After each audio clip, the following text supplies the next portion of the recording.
On est de retour avec nos invités. Notre question de la semaine, pensez-vous que le hockey scolaire et civil peuvent faire bon ménage? On a eu des bons échanges avant la pause. Maintenant, on y va avec les commentaires de nos internautes, les gars. On y va tout de suite avec Sébastien Bergeron qui nous dit « C'est difficile à dire car je n'ai pas vu de hockey scolaire.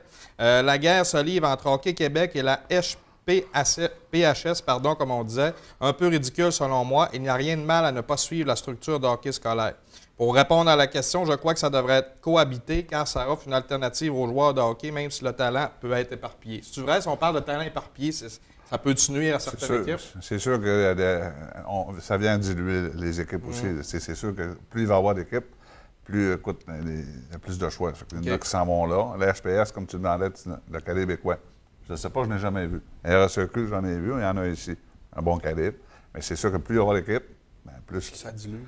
Ça dilue le talent pour nos équipes. Puis la mission d'Hockey Québec présentement est d'essayer de regrouper la crème avec la crème en faisant du Bantam 3 et tout ça. Fait que je pense qu'ils sont revenus à ce qu'ils ont fait dans le temps, dans le Bantam 2A qu'on avait quand je jouais, justement, je vous parlais tantôt. Mais c'était tout le Saguenay-Lac-Saint-Jean au complet. Puis après ça, ils ont dissous ça en Saguenay puis Lac. Fait que là, ils ramènent ça. Fait que moi, je pense que plus tu vas dissoudre, c'est pas ça la solution. Les meilleurs doivent jouer avec les meilleurs. Excellent. Il y a William Bourque, les gars, qui nous dit « J'ai eu la chance d'être des deux côtés de la médaille et sans vouloir prendre parti pour un des deux côtés, je crois qu'il est difficile pour les entraîneurs et les jeunes d'être impliqués dans deux équipes à la fois comme l'an dernier. Nos jeunes jouaient à la fois Bantam 2C et Cadet 3A, deux systèmes de jeu, des coéquipiers différents, des entraîneurs différents et des philosophies différentes. Pour ma part, je crois que c'est impensable de pouvoir avoir les deux. » Oui, ça, l'année passée... C'est ça, quand les Mustangs s'occupaient encore du sport-études à Chicoutimi, bien écoute, il y avait le cadet Division 2, je pense, là, ça fait qu'ils faisaient des tournois un petit peu. Là. Oui, c'est sûr que ça faisait beaucoup. C'est trop. Tu peux pas faire ça, cette année, il y en avait plus. Non, il n'y en a plus cette année. Là. Ils ont juste l'équipe cadet, puis je devenais le cadet en Division 1. Ça, c'est du Division 2. Fait que c'est un peu les tournois qui se font avec Jean Imbeau, ces choses-là, durant la saison d'école. C'est des tournois d'école, du hockey d'école. Puis là, mais ils faisaient ça, ils jouaient ça ensemble. C'est sûr que faire deux équipes de philosophies différentes, c'est difficile. C'est trop pour les jeunes, d'avoir deux systèmes, puis quoi que ce soit. Je pense que l'idéal, ils peuvent toucher 2 fois à glace par jour. Ça, j'ai pas de problème avec ça. Un peu comme on le faisait dans le temps avec le sport-études. Puis le soir, ils allaient avec leurs équipes. Les jeunes peuvent plus s'améliorer techniquement, tactiquement. Mais deux équipes, puis deux façons de penser différentes. Là, en fait, ils jouaient la semaine.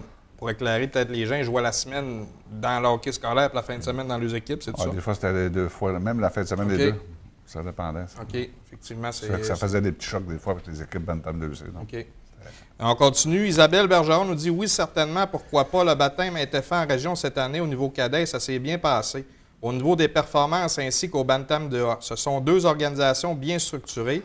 Le hockey scolaire, c'est une autre option pour nos jeunes, tant mieux. Comme toute nouveauté, il y a une résistance. Hockey Québec avait le monopole, mais ils vont s'adapter et cohabiter, alors je suis optimiste et je crois que c'est possible. » Je pense que ça résume bien ce que peut-être vous dans la région, vous pensez. C'est ça, Mme Bergeron a un excellent commentaire. Ça ressemble pas mal à ce qu'on pense.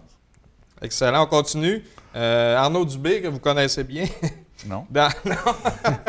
Dans notre région, ça cohabite relativement bien. Ce n'est pas un problème auquel on fait face au même titre qu'à Trois-Rivières, exemple, où la LHPS, Ligue indépendante, est présente. Oui, ça c'est sûr que... Surtout que la HPS arrive dans le décor, là, c'est plus compliqué parce qu'il n'y a pas de règlement avec les équipes de structure. Ça fait qu'ils font ce qu'ils veulent. Ils recrutent où ce qu'ils veulent. Fait que c'est sûr que notre ami Daniel Paradis, là, il y a un commentaire, vous allez voir tantôt, il a répondu à cette... Il y en a plein ses bottines, je pense, dans ce coin-là. Oui. Il n'y a pas toujours du plaisir, c'est un set, Daniel. OK. Puis est-ce que je dirais même, ça peut-tu aller plus loin qu'Hockey Québec, mettre une structure, dire non, on n'accepte plus ce genre de ligue-là? C'est pas eux autres à décider parce que c'est vraiment le gouvernement, indépendant, excepté que c'est avec le ministère. Je parlais justement avec Sylvain Lalonde en fin de semaine, en réunion d'hier. Puis c'est ce qu'il est en train de dire au ministère. Il dit, bien, écoute, ces équipes-là sont dans vos écoles, puis nos équipes sont dans les écoles, puis là, ils ne donnent pas leur juste. Ben oui. Moi, je suis une question, là, je pense, temps, politique, je pense, qu'il est en train de se travailler. Peut-être une question de temps avant que, comme tu dis, Simon, le ministère s'en mêle. On n'aura peut-être pas le choix. C'est ça. Daniel Paradis qui répond, parce qu'on va peut-être parler de Daniel, qui est un gars de la région, en fait, qui est rendu directeur de la structure intégrée à Trois-Rivières. Ouais, c'est ça, exactement ouais. son titre? Ouais. Donc, ici, c'est une guerre de clientèle entre écoles. Ce qui est malsain, c'est qu'il y a deux formules. Le privé recrute les joueurs en sollicitant dans le novice 6-7 ans. L'inscription est très coûteuse, 7 à 10 000 par année, et la structure sur invitation. Malheureusement, une fois dans le programme, les jeunes ne reviennent presque plus au pee-wee. Lors de nos camps, les joueurs reçoivent des téléphones de recrutement constamment. Il n'y a pas de règle qui existe dans cette ligue qui n'est pas fédérée, donc qui n'est pas partenaire avec Hockey Québec, ce ne contribue pas à l'harmonie. C'est vraiment ça, là, comme je disais tantôt, surtout que cette ligue-là arrive dans le décor. Ça bouscule tout. Mais là, on voit que c'est pire dans ce coin-là. Ah oui, dans ce coin-là, ça n'a aucun sens. Il y en a plusieurs. Il y a l'HPS, après ça, il y a l'Académie, Francoeur, qui coachait le junior majeur après ça. Après ça, Danny Dupont s'est redécollé d'autres choses. Puis, quand tu es rendu que tu recrutes aux novices, puis ça n'a pas de sens, à un moment donné. Là, ils ont encore la couche aux fesses. Là. Il va-tu avoir une limite là-dedans? Ou... On espère pour eux autres. Nous autres, on est chanceux, on n'a pas ce problème-là. Mais dans ce coin-là, c'est infernal. Là.